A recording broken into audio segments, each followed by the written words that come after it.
Hi, everyone. My name is Mitch Tanenbaum, and I'm the Chief Information Security Officer for Cybersecurity LLC in Denver, Colorado. Thanks for joining us today. Today, we're going to talk about the security risks of telework and what the long-term implications of that are. If we look historically uh, at the way networks were built, they were built kind of like a feudal lord in the 14th century designed his or her castle, and that was you build a moat around it, you put a drawbridge over the moat.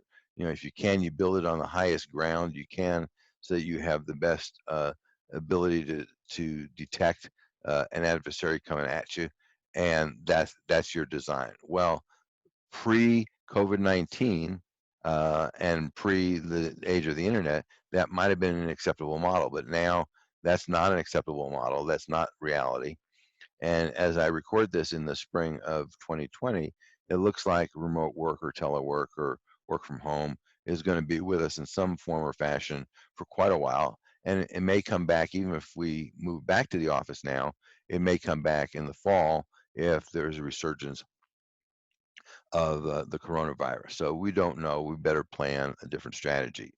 So if the 14th century castle with the moat isn't a good answer, what is a good answer? Well, there's this model called the zero trust model. That means that just because a user comes into our system from what we think is a known endpoint, that doesn't mean we should trust them. So it's always a situation where you're always verifying what's going on. If we look at the current situation where people are working on their home networks, that's even more important. Many times they're working on their home PCs, not always. Sometimes they're working on company PCs. A lot of times they're working wirelessly, which may or may not have been permitted back when employees were working in the office. So you've got that additional risk you didn't have. On the home network, you've likely got IoT devices, ones which probably have never been patched since they were taken out of the box. And even when they were taken out of the box, they weren't current because the manufacturer used an image that was built, 5 years before. Because after all, if it ain't broke, don't fix it. You've got other PCs on the network. Could be your spouse's PC, your kids' PCs, the excuse me, the computing device that they got from their school to do their remote school work, because school is also shut down. So you've got all these new vectors that you didn't have. Um, like I said, the not only the IoT devices haven't been patched, but likely the router that is connecting your house to the or your employee's house to the internet has probably never been patched. I know I have a firewall that automatically patches itself. I think that's the only way to go, but a lot of people don't have that. And, if the router was provided by your internet provider, they're cost conscious. If they have to buy 1 million of these routers or 10 million of these routers, if they're a big ISP, they're probably not going to get the best one, and they're going to configure it in the loosest form that they think they can get away with, because that reduces the number of tech support calls. If they lock down their router so that is very secure, then they wind up breaking things and they wind up taking tech support calls, and that significantly eats into their margin. Speaking of patching, the patching on your office computers, and certainly if your employees are using their own computers than their personal computers, that's probably not up to date either, because the IT folks were distracted and they may not have a patching solution that was designed to be able to remotely patch everybody, especially if they're not even logging into the domain anymore.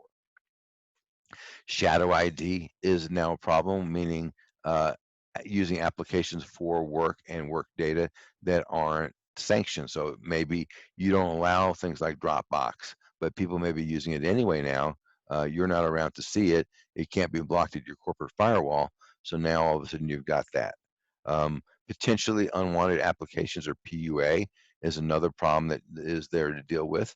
Oftentimes those things get downloaded when people download software that they intend to download, like that shadow IT I was talking about.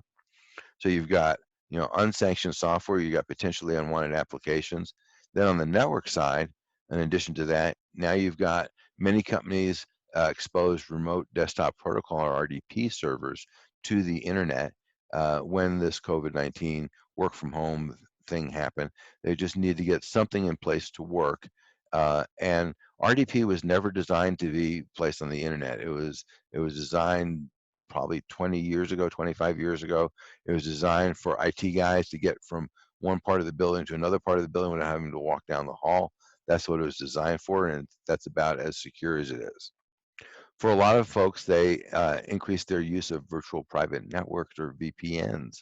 And VPNs can be secure, although we've seen some problems with every single name brand a VPN router that exists. Cisco and a bunch of others that are well-known brands that are reputable, which means that those things need to be patched rigorously. You need to watch for new patches coming out. And with VPNs, many companies implemented something called split tunneling. Split tunneling allowed users to go connect to both the internet and the corporate network at the same time. It was designed as a way to reduce bandwidth utilization on the company's network, but what it does is it increases the risk, because now the employee's PC is now basically a router between the exposed internet and the corporate network. So if we assume that this remote work is going to be with us for a while, and I think that's a fair assumption. We're seeing, not only are we seeing that some companies not in a big hurry to return to working at the office, but we're also seeing some companies seeing that work from home is a benefit, and it helps with employee retention, allows you to go off and hire people who are not in your geographical area.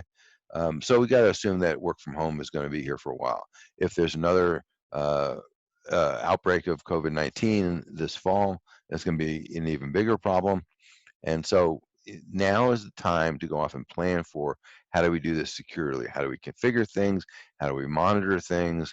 How do we train people? And that all requires effort on people's part.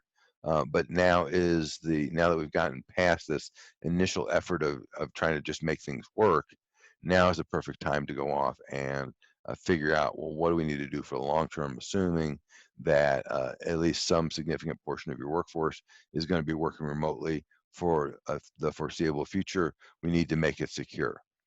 So thanks for listening to me rant. I appreciate it. And if you need some help figuring out your strategy for this or implementing your strategy, we would be happy to help you. In the meantime, stay safe, and thanks for joining us.